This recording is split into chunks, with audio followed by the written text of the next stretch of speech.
Imagine a war you've been fighting for, well, maybe years. It's relentless, invisible, and it's all happening inside your own head, Hmm. inside the architecture of your mind. Hmm. You've thrown everything at it, haven't you? Reading every book, signing up for those expensive courses, seeing top psychiatrists, psychotherapists, Chasing every pill, every promise. and the hope driving all that effort. It's always the same intense, desperate hope. Victory. You're just certain that one day you'll be cured. Rid of these mental monsters for good. That drive, that impulse, it's completely natural. It's how we're taught to deal with anything that feels wrong, like an illness. Right, like a broken arm or the flu. Fix it. Get better. Move on. Fully restored. Exactly. But our deep dive today, it pivots. It focuses on that moment, often quite painful, when hope for a cure gives way to a different reality. A bleaker one, maybe, at first. The moment you realize the struggle isn't temporary, it's not an illness to be defeated. It's a chronic condition. It's here for the long haul. It is. The core realization, and this can be tough, is that in the one life you have, this condition, this recurring challenge, well, it's simply us, part of the fabric. We're not going to just wake up one day and find the bugs are gone. No, they're part of the ecosystem now, incorporated. Wow. Okay, when that first hits home, that the fight is forever, that total victory is, well, a fantasy that sounds incredibly dispiriting. Like Yeah. paralyzing almost. It can feel that way, absolutely. It strips away the hope that fueled everything before. Yeah. But, the paralysis only really sticks if you cling to that old definition of success, the cure model. The real question becomes, how do we shift the goalposts? Okay. How do we stop fighting for the impossible cure and start, strategically living with the condition? So this deep dive is about that shift, that overhaul needed to navigate this. Precisely. It's about a four-part overhaul, really. Essential shifts for turning what looks like a tragedy into maybe the defining managed challenge of a life. Okay, let's unpack this. If the standard battle plan, that relentless push for a cure has failed, we need a completely new outlook. Section 1, you're saying it's about building that foundation, an unflinching mindset. Yes. And the mindset required is, it's a fascinating mix, almost paradoxical. How so? You need to somehow combine things that seem like opposites, intense doses of pessimism. Pessimism, really? Isn't everything about being positive, fighting negativity? Right. But hear me out. Intense pessimism, yes, but buffered. Buffered by a heavy dose of, bleak humor, self-aware humor. Okay, bleak humor, I can sort of see that. And absolutely critically, the most tender compassion imaginable for yourself, the person you're managing. Okay, let's dig into the pessimism bit first. How does that work without just leading to giving up?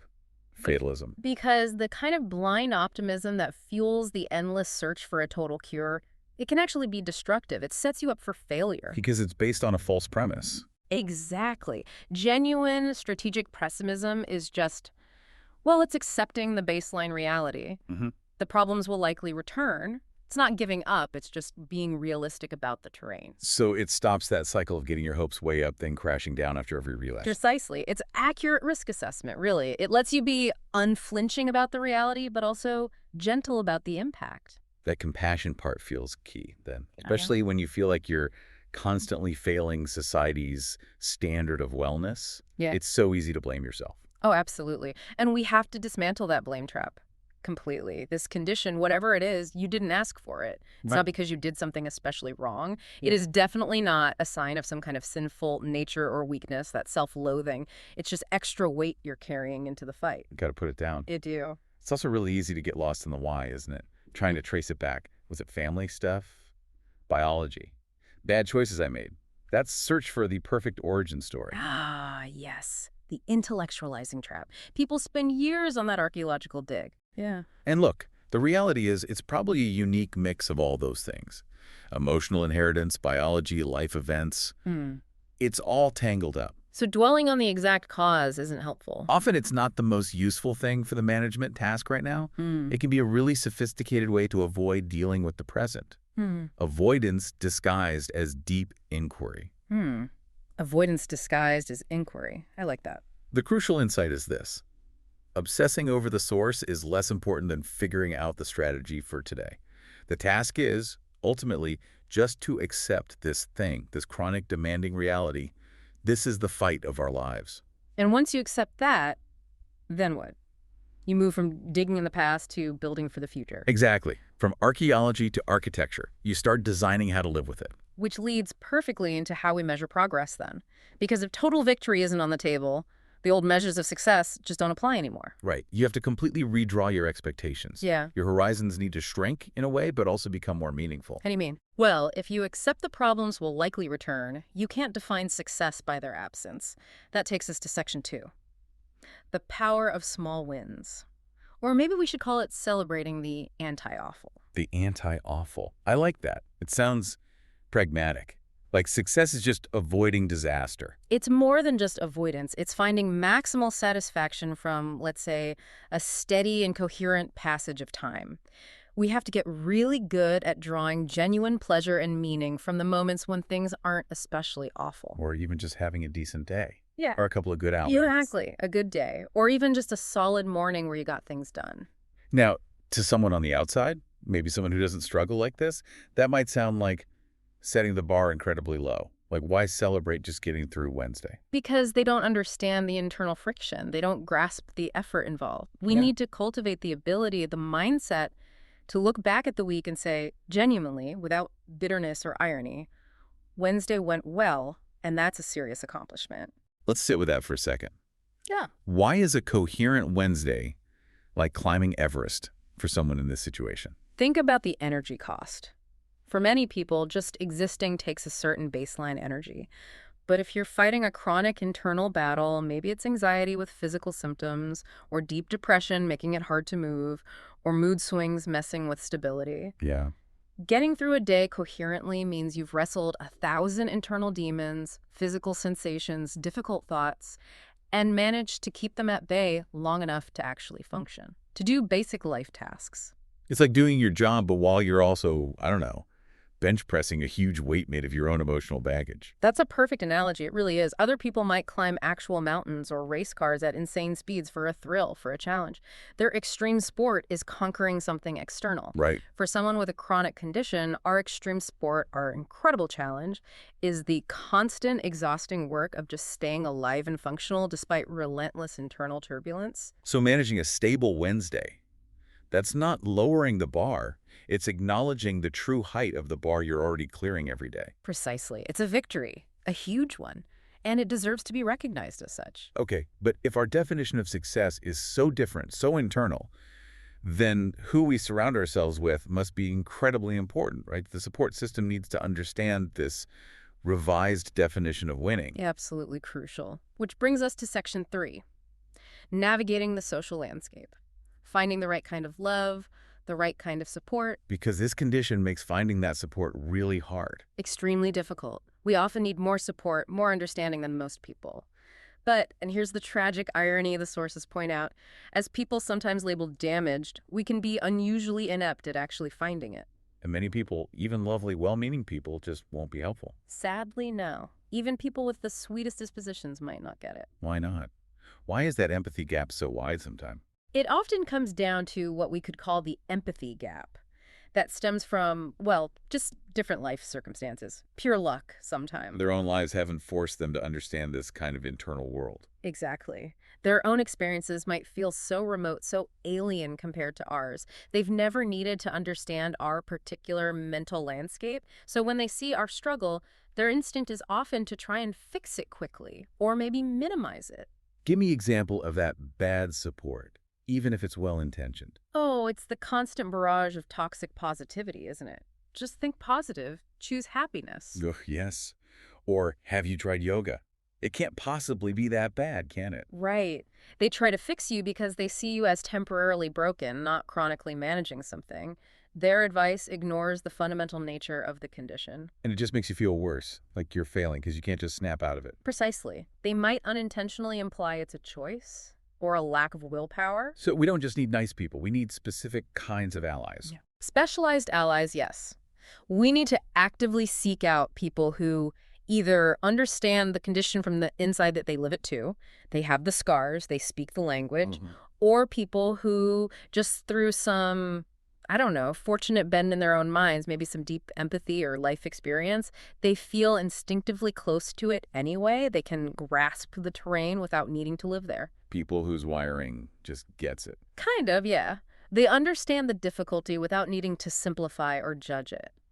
So what does that real helpful support look like in practice? What Yeah. are the signs of a good ally? It's about nuanced acceptance, I think. It's people who can sit with you in the dark, let you despair when you need to vent that pressure. Without trying to immediately cheer you up or fix it. Right, but also they know how to gently encourage you. Maybe find a moment of laughter when the worst of it passes. They sense the timing. And crucially, Crucially, they won't accuse you of malingering. They won't say you're exaggerating or making a meal out of nothing. yeah, that's a big one. And they won't look at you, wide-eyed and full of judgment when you confess some of the wild thoughts or feelings that come in the middle of the night, the stuff that feels terrifying but is really just a symptom. They accept the internal weather report, basically, without demanding sunshine all the time. That's a great way to put it. They accept the weather report. Finding those people sounds like a whole extra layer of work, though. Almost as much work as managing the condition itself. It is. It's a necessary complication. Which leads us right into our final point, Section 4, the art of vigilant care. Because it is chronic, the management can't ever really stop. It requires constant attention, constant honesty. Vigilance becomes the ultimate act of self-care, self-love, maybe. And you know what one of the biggest internal enemies is in this long game? What's that? It's ourselves. Specifically, our own sudden seductive belief that maybe, just maybe, we're finally well again, cured.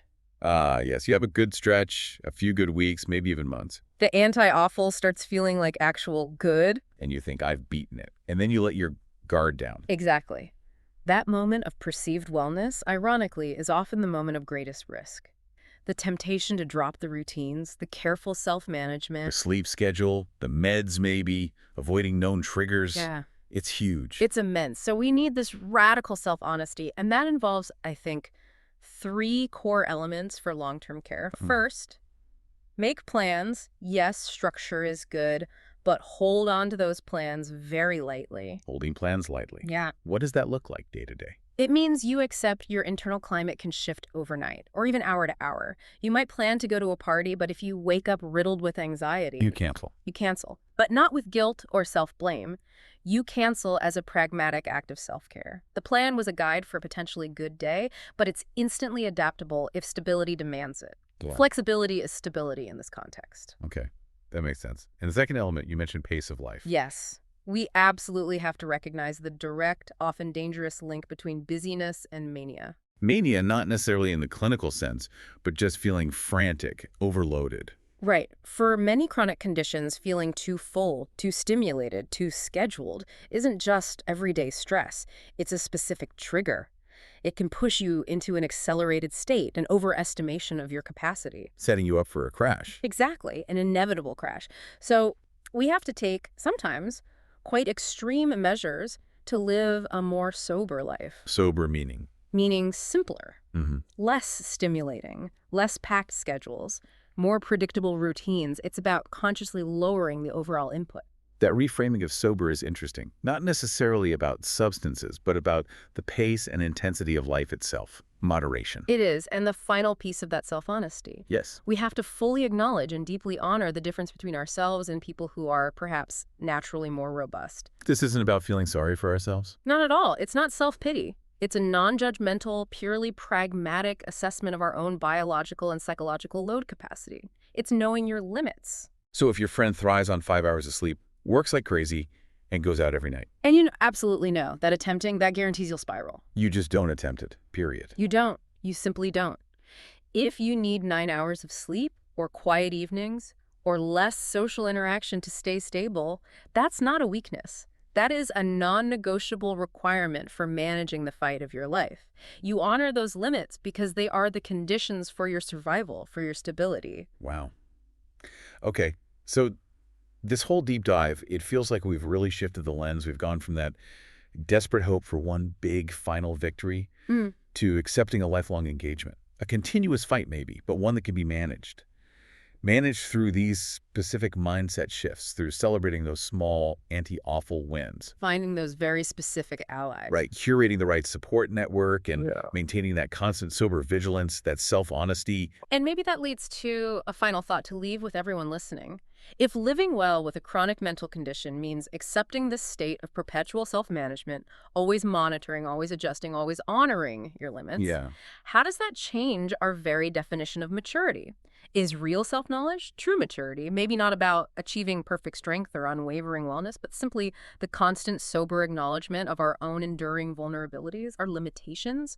Something profound to consider, perhaps, as you navigate your own days ahead.